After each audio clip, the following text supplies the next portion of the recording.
Bueno, muchas gracias a todos y a todas por estar acá. Como sabrán, esta mesa tiene un título como muy oscuro, muy difícil de asimilar: literatura en las escuelas. Así que saben de qué vamos a hablar, en verdad. Habíamos pensado títulos como más encriptados, pero bueno, finalmente lo nítido funciona, puede funcionar. Parte de esto de... Voy a empezar hablando brevemente de una historia personal, que es también la de muchos otros docentes de provincia de Buenos Aires que nos fuimos encontrando en este dilema.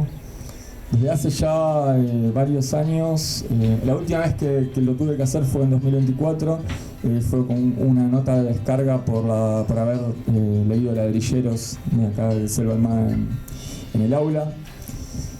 Desde hace varios años viene pasando que ante algunos libros que se dan en las aulas, padres y madres presentan quejas sobre esos libros. Viene pasando en los últimos años con determinadas novelas también. Tampoco es que son todos los textos, sino unos muy específicos.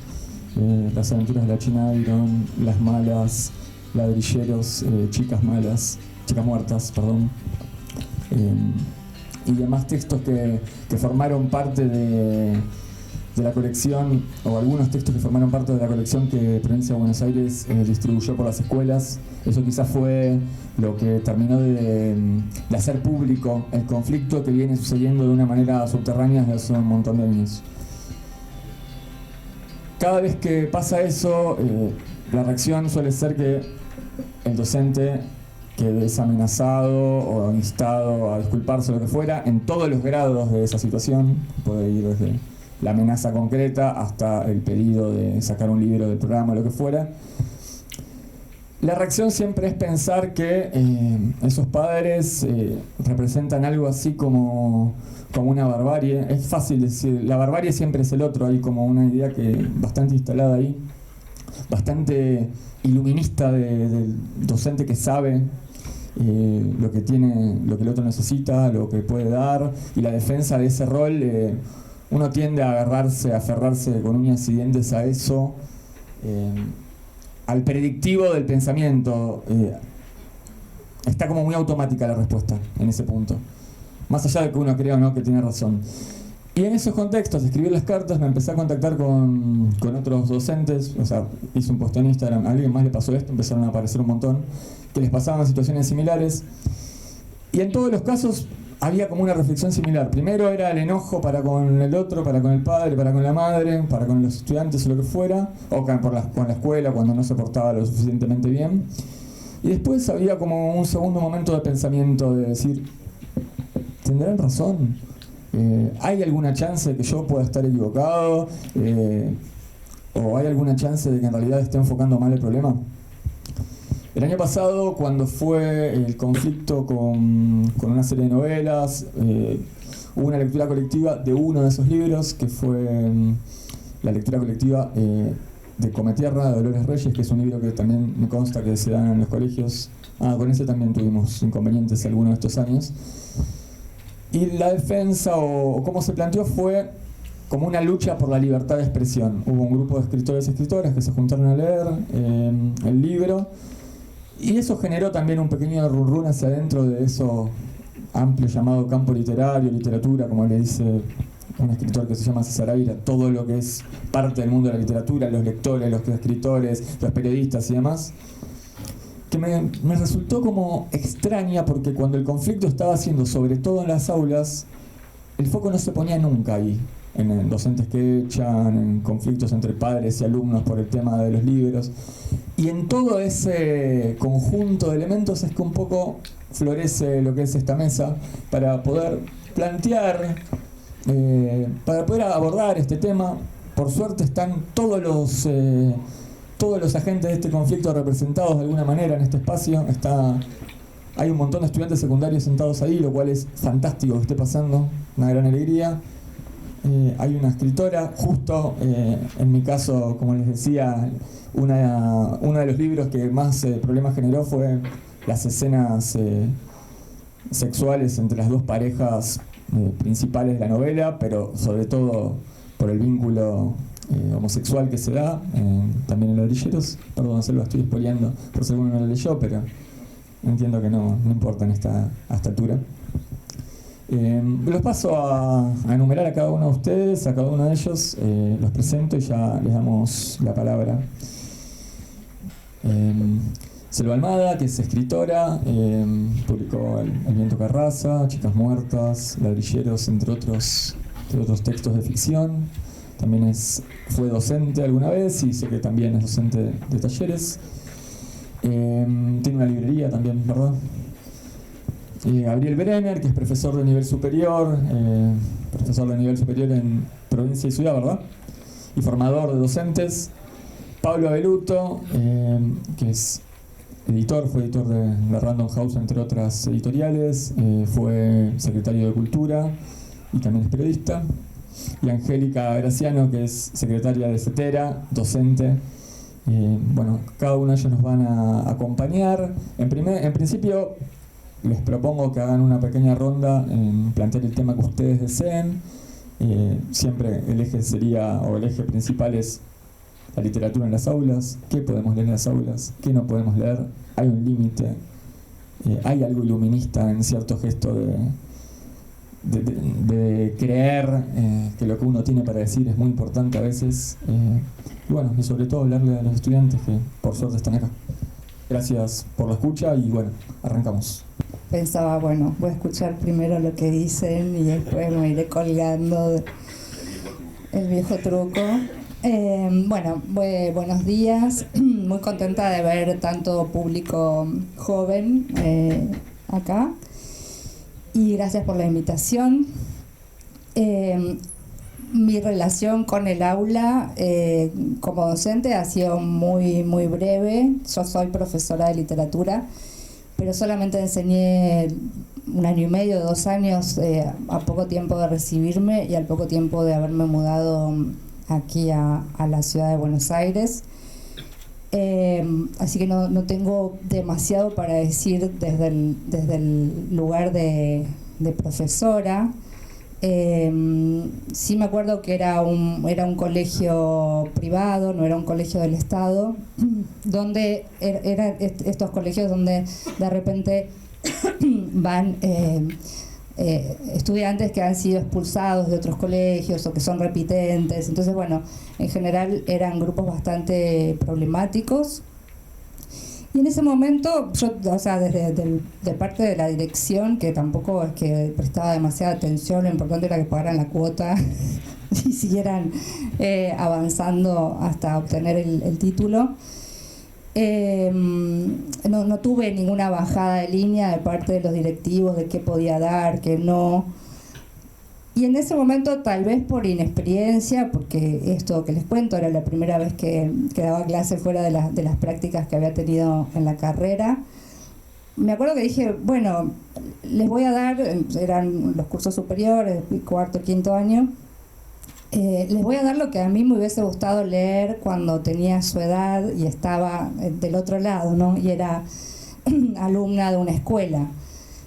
Y además, bueno, por las características un poco del grupo, que había como una especie de apatía bastante grande hacia las materias en general y por supuesto hacia la literatura también. Dije, bueno, de repente les traigo textos que les hablen más directamente, que sientan que hablan el mismo idioma que ellos, textos más descontracturados. Entonces, bueno, empecé a hacer una selección, qué sé yo, de autores como Bukowski.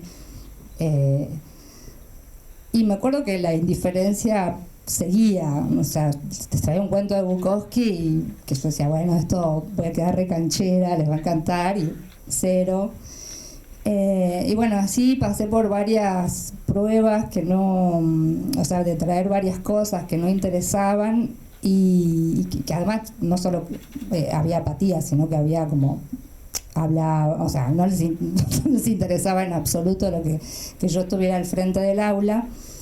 Entonces dije, bueno, El niño proletario, que es un cuento de Lamborghini, de Osvaldo Lamborghini, muy crudo, la verdad, creo que lo traje más como para decir, bueno, a ver si reaccionan, a ver qué pasa con el niño proletario, qué les pasa con este texto que tenía muchísimos años, o sea, no era un autor contemporáneo, bueno, sí, porque era del siglo XX, pero era un autor que ya había muerto y que, bueno, no creo que se lleve mucho al aula, o por lo menos a principios del 2000, cuando yo di clases.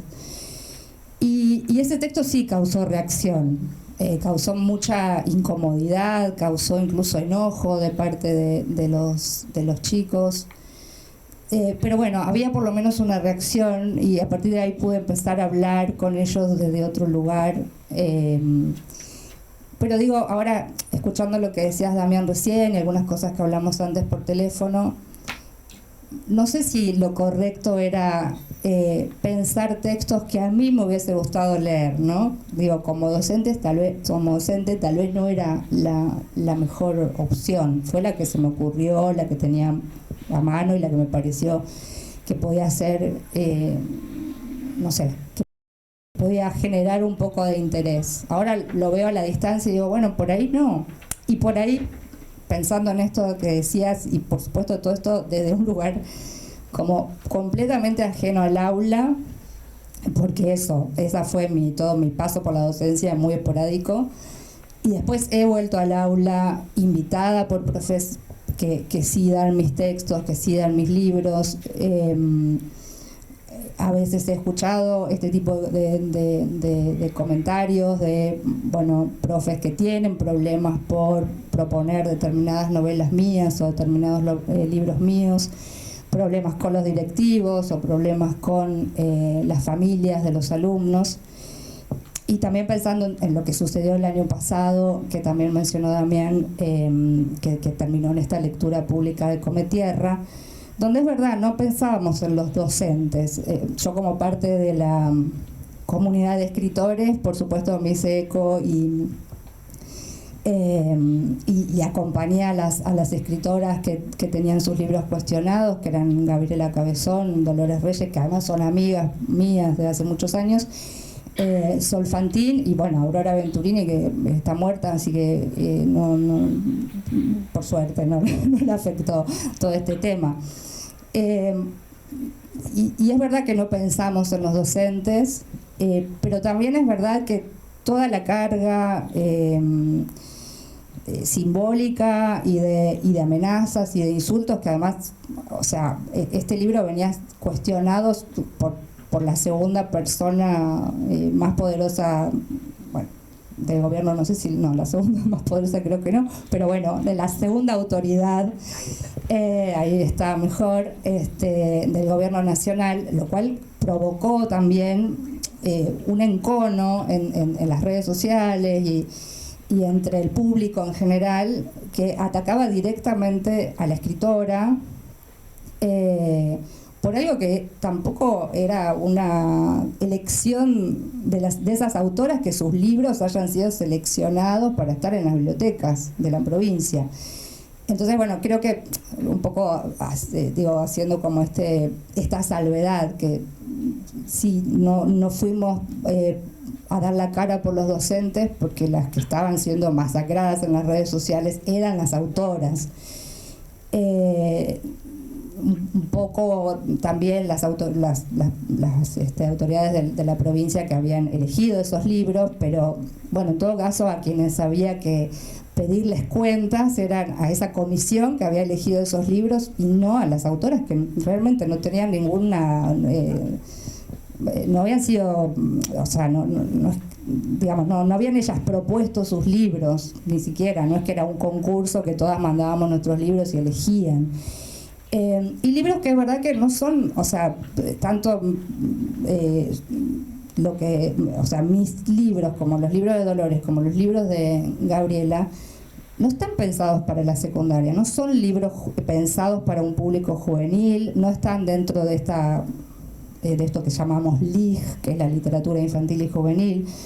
Entonces, o sea, por supuesto yo celebro cada vez que alguna profe o algún profe lleva un libro mío al aula, porque es, bueno, la posibilidad de llegar a un público al cual quizá no llegaría de otra manera, pero no son libros que nosotras escribimos para que sean leídos por, no sé, lectores de 14 años.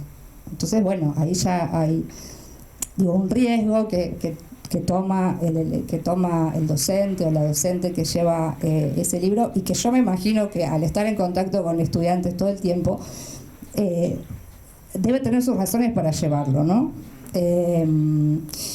Bueno, un poco eso. Después también me ha pasado que Ladrilleros, que es este libro que mencionó Damián, hace unos años lo compraron para distribuir en las escuelas de las cárceles de la provincia de Santa Fe, o sea, toda población obviamente mayor de 21 años. Y allí también tuvo resistencia. Fue una cosa rarísima, porque, bueno, digo, son todos tipos, que además era para las cárceles de varones, que digo, bueno, han tenido una vida, una calle, una experiencia, que si no lo tuvieron antes, la tuvieron ahí mismo dentro de la cárcel, y sin embargo hubo un cuestionamiento, hubo como una idea de decir por qué a estas personas que se tienen que rehabilitar para volver a reinsertarse socialmente les dan una novela así, con homosexuales, con escenas de sexo, sobre todo las que molestaban eran las escenas homosexuales. Y otra cosa para tirar nada más, porque tampoco es que tengo ninguna respuesta, creo que también no hay que perder de vista que siempre lo que se cuestiona de estas novelas son los pasajes sexuales, ¿no? Como, no sé, pensaba que, por ejemplo, no sé si se sigue estando en los programas, pero hace varios años, cuando yo estudiaba y además daba clases particulares, me acuerdo que en la secundaria leían El túnel de Sábato, donde el protagonista es un femicida. Digo, no hay cuestionamiento sobre eso porque era Sábato, obviamente era una institución. Y otra cosa que yo escuchaba bastante cuando fue todo este tema por Cometierra, básicamente, escuché a familias, a madres o padres hablando por la radio, con periodistas que los entrevistaban, y algo que se repetía mucho, que a mí me causaba bastante gracia, era que decían: ¿con qué necesidad en el país de Borges y de Cortázar van a dar un libro de Dolores Reyes? Y yo, o sea, ¿esta gente leyó a Borges y a Cortázar? O sea, probablemente no. Digo, hay una cosa que da el bronce, decir, bueno, esto ya está, estos autores ya son consagrados, están muertos y tienen el aval de la consagración, de la historia, de la literatura argentina. Y entonces por ahí es eso, ¿no? Como un poco molestan los pasajes sexuales, molesta la contemporaneidad. Y otra cosa que creo que tampoco es casual, es que en general los textos o los libros puestos en duda o señalados también son o de escritoras mujeres, de escritoras feministas o de escritoras trans, como ha pasado también con el caso de Las Malas de Camila Sosa Vellada, o de, si son autores varones con alguna disidencia sexual. Entonces digo, es como que siempre el señalamiento básicamente pasaría por lo sexual, ¿no? Como siempre el problema es ese, el hachazo de Pau nadie le importa. Bueno, hablábamos con Damián del Gato Negro, un cuento que a mí me encanta Poe, y que se da creo que hasta en la primaria, o sea, con niños más pequeños. Y yo pensaba en otro cuento que me encanta, que es La gallina degollada de Quiroga, que creo que también, yo creo que haberlo leído en la escuela primaria. Bueno, ese tipo de textos no se cuestionan cuando hay...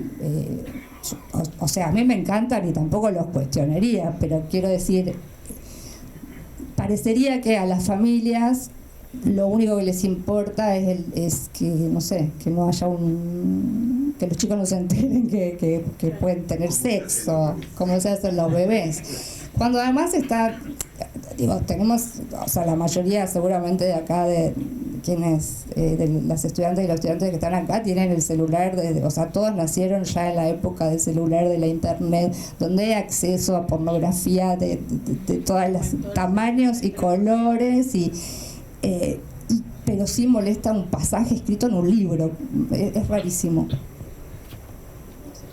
quiere continuar?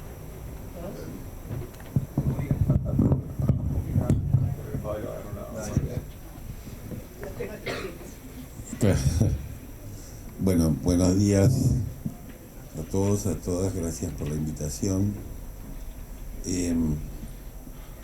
Efectivamente, gracias Damián por la conversación. Yo estoy de varios lados en esta... A ver, ahí parezco más un cantante de boleros. Tuve 5 hijos, así que me tocó educarlos en la lectura. Fui librero, además de editor, fui funcionario nacional. Como editor me tocó publicar y venderle libros a los estados, nacional, de distintos niveles, nacional, provincial. Participar en la decisión de cómo se eligen los libros, que es una decisión sumamente compleja porque los libros son irrepetibles. Cuando el Estado necesita comprar lamparitas, hace una licitación entre todos los proveedores de lamparitas. Cuando el Estado tiene que comprar libros, tiene que elegir cuáles, porque no son reemplazables uno por otro. Hemos discutido muchísimo, pues además he tenido un rol como vicepresidente de una de las cámaras del sector editorial, sobre cómo elegir los libros. Porque además imagínense que es un lugar plausible hasta para cierta corrupción, porque el Estado compra a veces muchos libros de texto, libros de literatura complementaria, y en un momento, de hecho se modernizó durante la gestión del ministro Filmus a principios de los años 2000, con las editoriales establecimos un esquema más transparente que el que había, pero aún así seguía siendo insuficiente. Para mí, el mejor de los sistemas es que los docentes eligen los libros que van a darle a sus alumnos. ¿Por qué? Porque conocen quién es su audiencia, quién es su público, cuáles son sus necesidades locales, sociales, culturales, específicas. Es difícil de hacer, porque es muy descentralizado, pero en la era de la tecnología ya no es tan difícil elegir sobre los catálogos. De hecho, tenemos un sistema muy parecido que funciona muy bien, que es el de la Comisión Nacional de Bibliotecas Populares. Los libros que se compran durante la Feria del Libro para las bibliotecas populares que están en todo el país, los eligen los bibliotecarios de esas bibliotecas, libremente.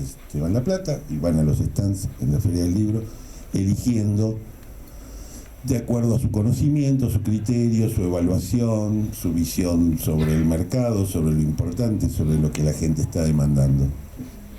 Pero en todos los países que lo he investigado, se trata de un tema muy complejo, porque hay muchos intereses económicos y porque también hay intereses políticos. Sigo con mi machete. Por el otro lado, celebro mucho lo que decía Damián y también lo que decía Selva, y seguramente va a estar presente a lo largo de toda la conversación, la actitud de repensar nuestras propias certezas, lo que creemos que es así, y a veces necesitamos dudar un poco de que las cosas son como pensamos. Eso es una actitud de honestidad intelectual que valoro mucho en todos los que piensan como yo y los que no piensan como yo. Ahora bien, vamos al fondo de la cuestión. Todo esto ocurre en un escenario, en un contexto, en un marco cultural, en una época, en un tiempo que incluye muchas de las cosas que Selva mencionó seguramente con más gracia y más detalle que yo. Y esto es la idea de la amenaza y el miedo. Hay algo que preocupa a algunas familias en relación a qué es lo que sus hijos hacen en la escuela, donde los libros cumplen una parte importante. Porque, como todos sabemos, la relación con la lectura, acá los chicas que leen, lo saben, es una relación muy íntima, muy personal. Uno lee en la cama, en el sillón, a la noche, con la luz prendida, uno lee en el colectivo, uno lee en el subte, uno lee en el tren, uno lee, y cuando lee está con uno mismo, está con... Es un lugar donde papá, mamá, incluso el docente no está. Digo, no... Y a veces hay todavía una concepción muy antigua de las infancias o de la adolescencia, la idea del cuenco vacío, ¿no? Digo, entonces, ¿qué le van a meter en la cabeza a mis hijos? ¿En qué los quieren transformar? ¿Por qué no van con los nombres consagrados y seguros, aunque incluyan asesinatos, femicidios, violaciones, etcétera, etcétera?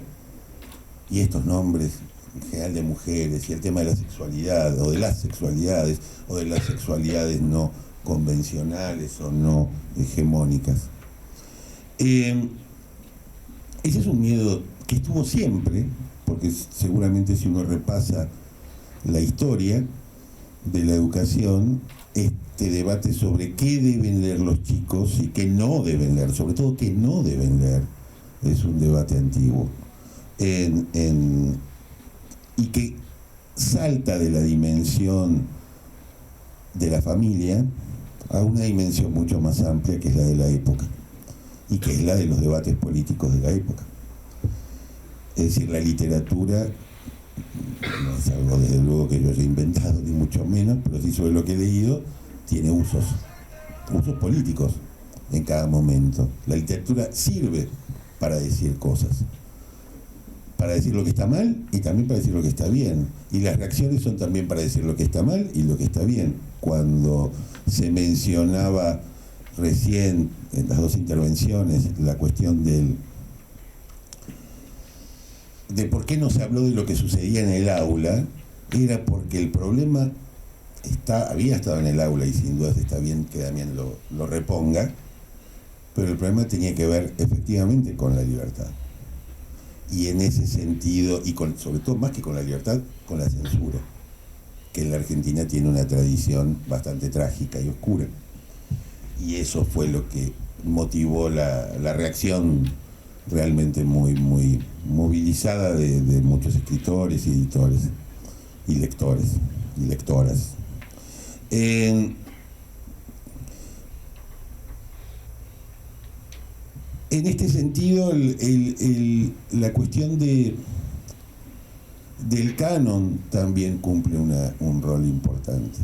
Porque más allá de haberlos leído, todos tenemos un panteón de escritores, la literatura argentina lo tiene. En general, para ingresar a él hay que morirse primero, lo cual es un problema. Sobre todo para el que se muere, porque ya no va a poder cobrar los derechos de autor de los libros que le venda al Estado. Pero existe un problema con el canon, que es quién lo determina. Entonces sí, claro, Borges y Sábato y Cortázar. Afortunadamente tenemos grandes escritores en nuestro canon. Yo creo que la idea hay que empezar como a desarmar, como si fuera un Lego, las distintas piezas que componen este libro. Por un lado, me parece central la cuestión del aula y de quién decide qué se lee, como decía, quién es el autorizado para decir, chicos, este cuatrimestre, este mes, esta temporada, vamos a leer esto. Y para mí es el docente.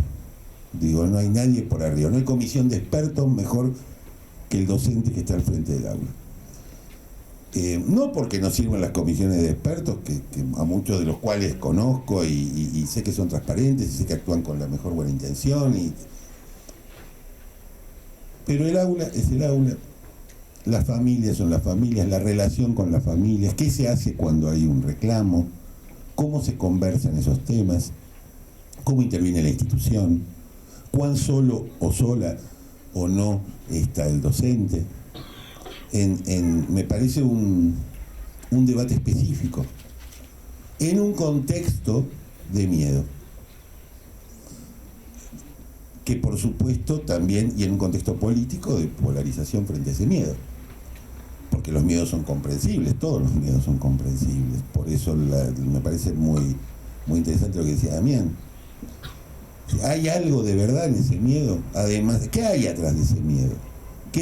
¿A qué le están temiendo los papás, las mamás que vienen preocupados porque los chicos están leyendo cosas, páginas donde se habla de coger, donde se habla de sexo oral, donde se habla de sexo anal, donde pasan cosas que los chicos además ya saben? Entonces también hay una tensión en relación a esto que algunos llaman el aceleracionismo que estamos viviendo. Es decir, vivimos a una velocidad cada vez más rápida, donde la distancia entre los papás de 30 y pico con sus hijos de 15 o hijas de 15, como decía Selva muy bien, ha cambiado la perspectiva enormemente acerca de lo que se sabe, no se sabe, lo que se conoce, las elecciones en materia de género, en materia sexual que cada chico o chica hace a lo largo de su vida es muy distinto de lo que era, no hace, ya no me quiero acordar, 44 hace que yo tenía 15. Esto era en el siglo pasado. Digo, en lo que pasaba cuando esos papás de chicos de 15 tenían 15. Hubo una transformación enorme. Y creo que no hay que perderla en ir desarmando el Lego, especie de cosa.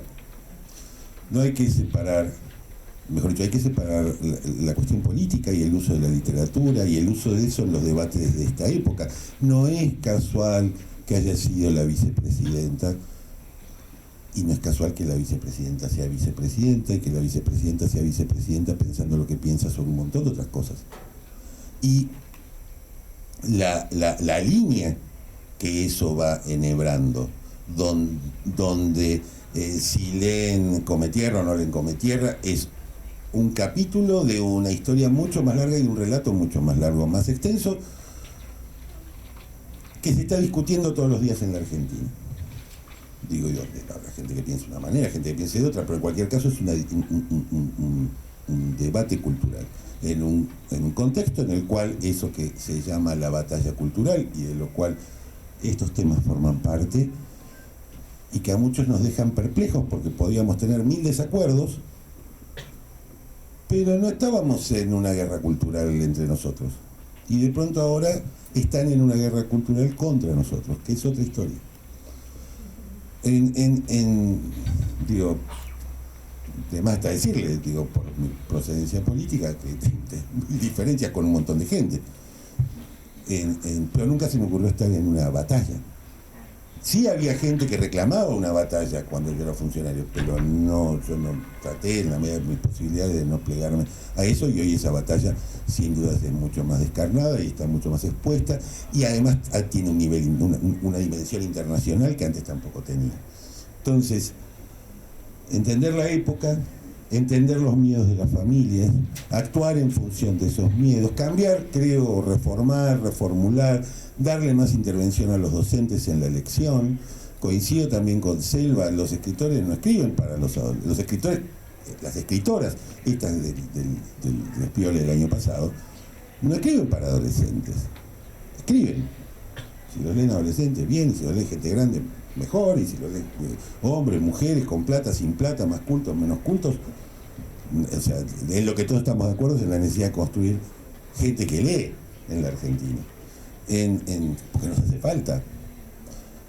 Entonces, mi posición, y para terminar y redondear, es: desarmemos las piezas, veamos, como decía Damián, las razones, aun cuando no las compartamos, pero veamos las razones, entendamos la complejidad de lo que está pasando en la época, ante los cambios y las transformaciones, entendamos que puede haber, que aquel papá o mamá que se enoja y reclama no necesariamente es un fascista de la década del 30, tiene miedos, que esos miedos pueden ser comprensibles, y que si algo bueno pueden hacer las escuelas es desarmar esos miedos y explicarles a esos papás y a esas mamás asustados que la función de la escuela no es llenarle No es lavarle el cerebro, ¿no? Como decía el presidente actual que hacían en las universidades. Que además es imposible hacer, porque ya sabemos mucho sobre cómo forman los chicos sus ideas, sus maneras de pensar, sus sensibilidades. Y sabemos que los docentes, por mejores que sean, pueden contribuir, pero no llenan un cuenco vacío. Así que esa es mi aproximación, por lo menos en esta primera ronda al asunto. Gracias.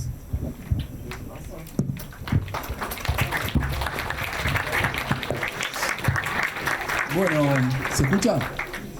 Bueno, en principio agradecer la invitación, tanto por compartir con este panel, agradecerte, Damián, también el poder habernos anticipado a esta conversación, y agradecer que haya tanta presencia de la escuela secundaria, digamos, ¿no? En un lugar como el que estamos, ¿no? En un tiempo en el que vivimos en una especie de estado de presente permanente, y en un tiempo en el que nos cuesta ir para atrás y mirar de dónde venimos, tanto en nuestras familias o nuestra historia común como quienes habitamos en este país, que no somos todos argentinos o argentinas, todos los que habitamos este país somos parte. Y la verdad que, si me permiten, pensaba en estos minutos que tengo, porque quienes me precedieron en el uso de la palabra, y seguramente Angélica, no sé si me voy a meter exactamente con la literatura en las escuelas. Quería simplemente aprovechar que estamos en marzo, que es, muchos dicen, y con razón, el mes de la memoria. Estamos en la Exesma, un lugar que a mí particularmente no vine tantas veces, pero cada vez que entro me pasa algo, no solamente por lo que pienso, sino algo en el cuerpo, porque sé lo que pasó acá, y me parece que en este auditorio y hoy está bueno que cada uno se pregunte una vez más qué pasó acá. Pero también sé que los adultos hemos enseñado la memoria de memoria. Y eso tenemos que hacernos cargo los adultos. Y la verdad es que hay que aprender la historia no de memoria, sino con la memoria, y eso es con los otros. Y a bancarse escuchar preguntas que uno no tiene pensado que le hagan. Porque la escuela de la que venimos muchos es la que tiene siempre preguntas que ya tienen respuestas de antemano. Así es más fácil.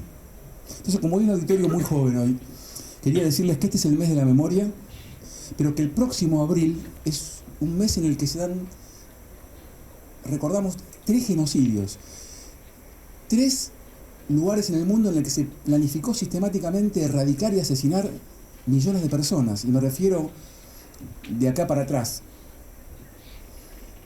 El genocidio en Ruanda, en el año 94, el genocidio del holocausto nazi en la década del 40 del siglo pasado, y el genocidio armenio cuando empezaba el siglo pasado, en 1915. Y yo quería elegir una mínima anécdota que ocurrió, hoy hablaban muchos del presente, pero yo quería ir un segundo a contarles una anécdota que ocurrió, elijo uno de los genocidios, es el holocausto nazi, por también cuestiones que tienen que ver con lo propio, digamos, ¿no? Porque yo estoy acá gracias a que mi abuelo se escapó de ese lugar del que les quiero hablar, y quiero decirles y contarles una pequeña anécdota que tiene que ver con algo que pasó en el año 1942, que seguramente ustedes no conozcan, o que se conoce muy poco, y como educador, yo siempre pienso que los educadores tenemos la responsabilidad justamente de recordar lo que la sociedad tiende fácilmente a olvidar. Y justamente por eso, recordar un hecho que pasó Polonia, su capital, Varsovia, 1942. Digo, cada quien piensa siempre en lo demás y en lo propio. No nacía mi viejo, seguramente sus abuelas y abuelos, me refiero a la mayor cantidad de los que están acá, adolescentes. Y ustedes saben que los nazis, además de planificar sistemáticamente y asesinar a más de 6 millones de personas, por ciertas características particulares, porque los genocidios se caracterizan por exterminar ciertas personas que se consideraban una amenaza para la convivencia con los demás por distintos motivos. Y en estos tiempos en que, comparto, aparece el miedo como algo que nos, lamentablemente la palabra no es une, ¿no? Que nos desune con los demás en forma permanente. Vivimos en un estado permanente de miedo ambiente, ¿no? Y ese es el ambiente en el que nos movemos.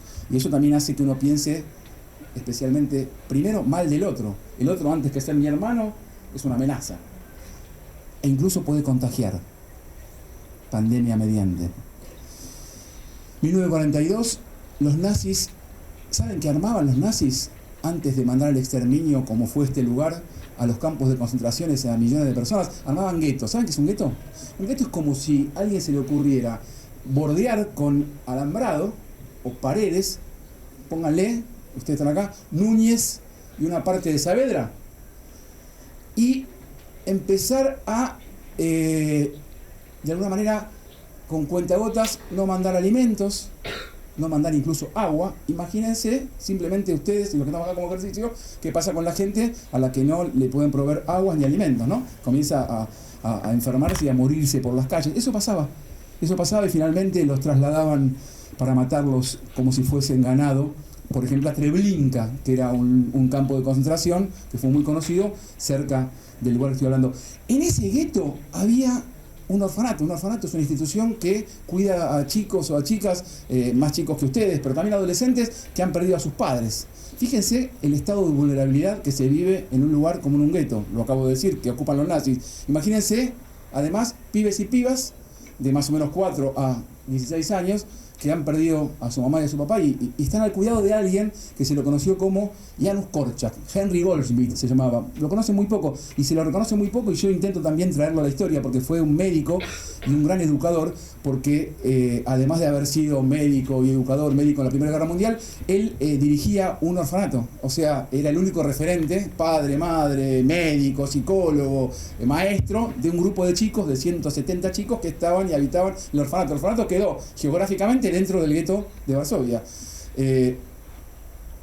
Concretamente, para decirles cuál es la anécdota, en ese orfanato, en ese contexto que les estoy contando, había mucha violencia y él no sabía cómo hacer, este profe, para parar la violencia. Los pibes se reventaban a trompadas y él no sabía qué hacer en el contexto en el que se vivía de miedo y violencia, en el que estaban siendo perpetrados por el nazismo, que los propios chicos entre sí se reventaban a trompadas. Y probó todo, porque a veces hay métodos para... No, ensayo y error, probaba para que los chicos no se reventaran. Y un día sentó a todos los pibes en el hall de ese lugar, destartalados ya, los juntó a todos. Los chicos le tenían mucho respeto, lo querían mucho, pero no le hacían caso respecto al tema de la violencia, se seguían en general reventando a trompadas y a patadas. Los juntó a todos en el hall de ese lugar y les dijo: bueno, muchachos, muchachas, a partir de hoy todo el mundo le puede pegar una trompada, una patada a quien quiera. Los pibes que venían a Korczak, que siempre el gran maestro los cuidaba para que no se pelearan, dijeron: ¿qué nos está diciendo? Sí, pero... Y sube una caja de cartón, le hace una ranura, pone unos papeles en la mesa con algo de crayones o lo que había como para poder escribir. Dice, pero con una condición: cada uno va a tener que venir acá, agarrar un papel y 24 horas antes simplemente escribir el motivo por el cual le quiere pegar una trompada o una patada a un compañero o una compañera. Y ahí aparecieron los más chiquititos, que tenían 5, 6, 4, que no sabían todavía bien escribir. Pero yo no sé escribir. Bueno, acá está mi colaborador, que era un ayudante, que era un adolescente como algunos de ustedes. Él va a escribir por vos, que no sabés escribir, vos le tenés que dictar. O sea que él lo que dijo, que había que hacer eso.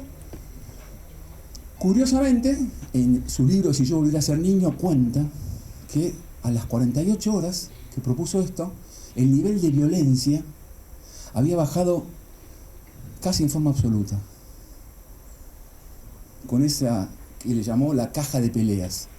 Y esta anécdota, que fue cierta, y les termino de contar porque la anécdota es muy triste, ¿no? De Korczak, que era un médico de mucha reputación, pertenecía a una familia judía, pero a él lo dejaban salvarse y le propusieron que se fuera.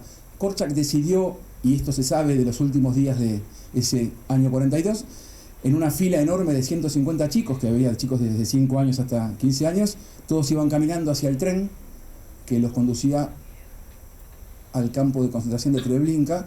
Él pudo haberse salvado, pero eligió ir delante de su grupo de chicos y finalmente los asesinaron en las cámaras de gas a todos, a los chicos y a él. Es una historia terrible, pero yo les conté esta anécdota, y que también es una pequeña anécdota que tiene que ver con algo que hizo un docente. ¿Y por qué traigo lo de la caja de peleas, no? Recién Pablo hablaba de que vivimos en un tiempo de aceleracionismo, digamos, ¿no? Porque yo creo que esa caja de peleas, y se lo digo acá a un grupo grande de adolescentes, pero también a los docentes, en este caso del Espora y seguramente otros que son docentes en otros lados, esa caja de peleas, de alguna manera, es reponer la palabra así donde impera el impulso, que es lo que nos pasa como sociedad. Y eso es lo que tiene que hacer la escuela. o una buena clase de literatura? Es reponer la palabra así donde impera la violencia, en el modo de vincularlos con los otros. Y me parece que ahí hay algo interesante para pensar, la literatura, o también, si me permiten, para agregar su pareja complementaria, ¿no? Porque hablo de leer, pero también de escribir. A veces está bueno no solamente pensarnos como lectores, sino que ojalá que aquí haya alguno de ustedes que durante que en un tiempo quizás se siente aquí como está sentada Selva y sea quien venga a contarle sus libros, digamos, ¿no? O sea, hablar de la literatura y de la escritura, eso que también nos cuesta tanto. Pero justamente por eso me pareció interesante traer la caja de peleas, ¿no? Porque de alguna manera Philippe Mérier, que es un gran pedagogo, cuando hablaba de Korczak y de esta caja de peleas, dice, eso se llama aplazamiento del acto. ¿Y qué significa eso? Justamente significa el poder demorar la respuesta. Eso, tan simple como eso. La escuela puede permitir eso, que nadie lo puede hacer ni siquiera en una esquina, entre bicicleta y coche, ¿no? Entre el bondi y el que maneja el bondi. Nadie parece que está dispuesto a, de alguna manera, aplazar el acto. Pasa directamente a una situación de violencia. Y creo que la escuela, que durante mucho tiempo fue más bien una reproductora cultural, hoy, curiosamente, la escuela es una oportunidad de desaceleración. Porque hoy leer un cuento con un grupo de 15 pibes y pibas de 15 años y leer todo el cuento parece que es algo imposible de realizar en tiempos de pantalla y de atragantamiento y de velocidades. Entonces, yo quería traer esa anécdota y decirles a todos los que dicen que los pibes andan todo el día con el celular, que no entienden nada. En general los que dicen esto son adoradores del pasado. Y suelen decir, ¿no? Adoradores de un tiempo pasado en el que todo fue mejor. Mentira. Pero no se enojen. Yo aprendí de un entrenador mío en el deporte que no hay que enojarse. El que se enoja pierde. Hay que hacerle preguntas al pasado. No hay que enojarse. Entonces cuando alguien en todo caso te dice que antes era todo mejor, ¿no? No hay que enojarse, hay que preguntarlo ¿cuándo antes? Antes, sí, ya te escuché. ¿Cuándo antes? Hace 50... Y entonces preguntar quién gobernaba hace 50 años. Y si te permite preguntarle cómo era su casa, quiénes accedían al estudio. O simplemente cómo era la distribución al momento de lavar los platos. Y así podemos seguir con preguntas sencillas que incomodan y que nos muestran que es fácil hablar del pasado e ilusionarse o idealizarlo, pero lo que hay que hacer es desvestirlo de sus miserias. Y ahí vemos que el pasado no fue siempre mejor. Y en todo caso esto también está bueno para nosotros o para los docentes, ¿no? Hay docentes que suelen decir, yo lo escuché, en estos tiempos mucho más, está habilitado desde la oficialidad, no me merezco a estos pibes. Hay docentes que dicen eso, antes lo pensaban en sala de profes. Entonces si hay docentes que dicen que no se merecen a ciertos pibes, entonces que estén preparados también para que muchos pibes digan que no se merecen a ciertos docentes. Entonces me parece que está bueno volver a pensar cómo nos vinculamos. El desafío hoy, porque yo no vine a hablar de que está mal prohibir, lo doy por hecho. Vengo a decir que hay que discutir y pensar por qué, de alguna manera, estos actos de censura o estos modos de violencia no son solamente de aquel vozarrón desquiciado de quien gobierna, sino que está metido en el aula de ustedes, donde también estoy yo trabajando y en nuestras familias, ¿no? Es fácil hablar que el que es violento es el otro. El que es violento es el de arriba. Y yo también vengo a pensar y a ofrecerles que pensemos también el valor de escribir y de literatura, que se acuerden de la experiencia Janusz Korczak, de la caja de peleas, y de que en realidad el desafío es reponer la palabra y allí la escritura y la literatura donde impera la violencia. Bueno, por ahora esto. Gracias.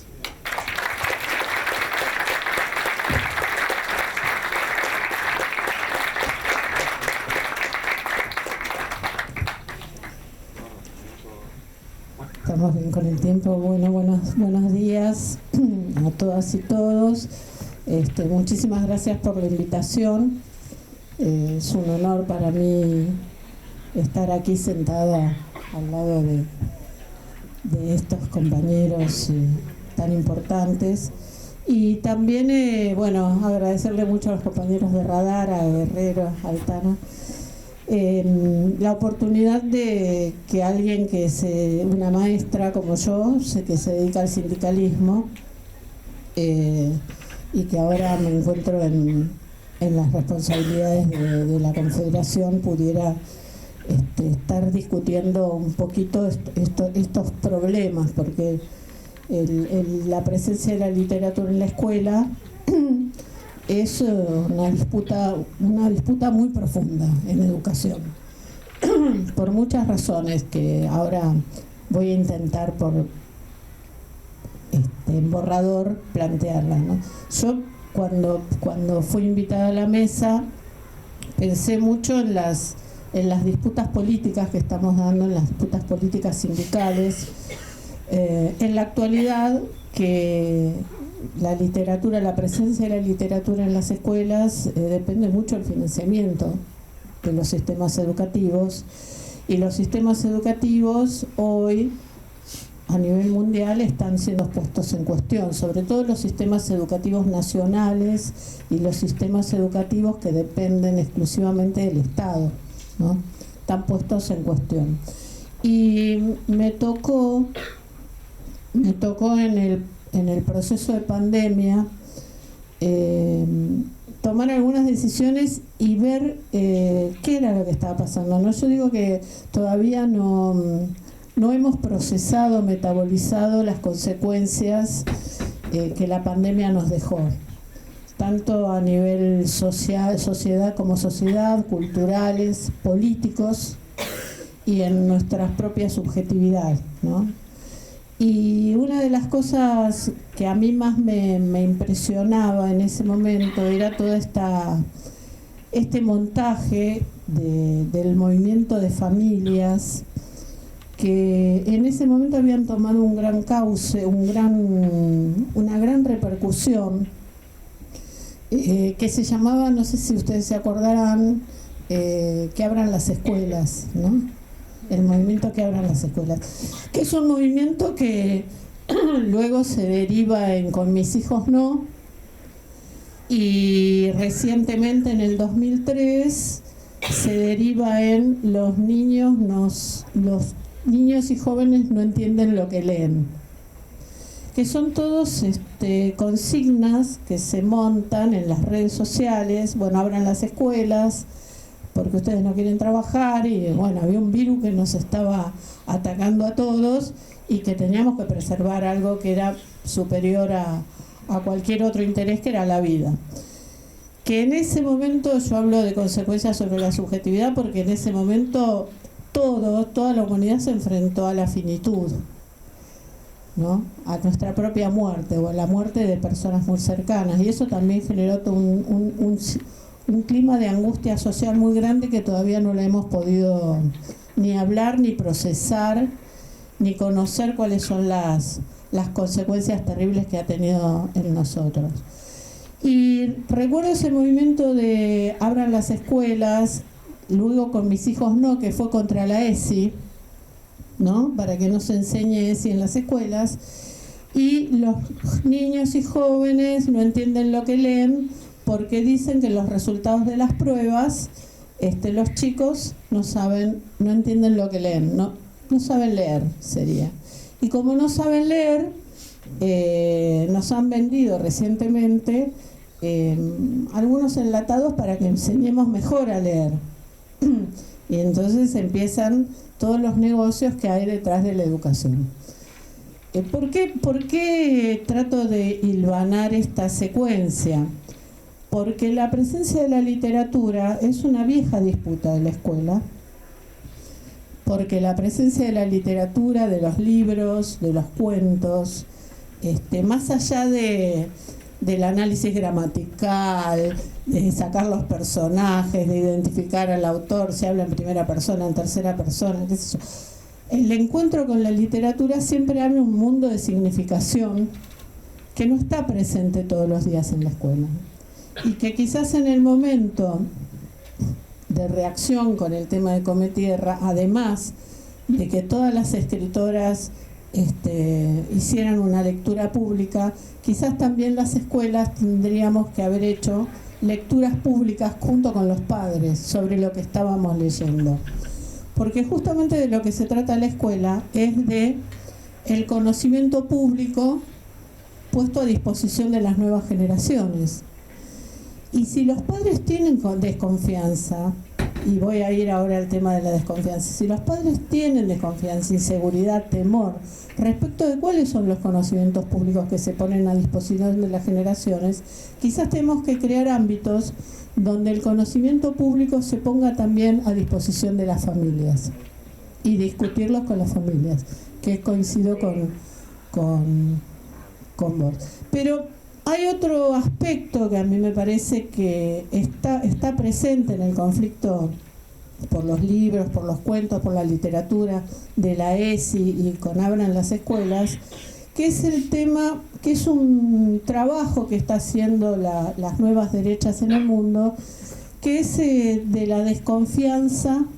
O sea, cuando Sarmiento crea las escuelas, el Estado era el que garantizaba la presencia de los jóvenes. Entonces iba la maestra, hablaba con el comisario del pueblo, iban a buscar los chicos no vienen a la escuela, se iban a buscar los chicos.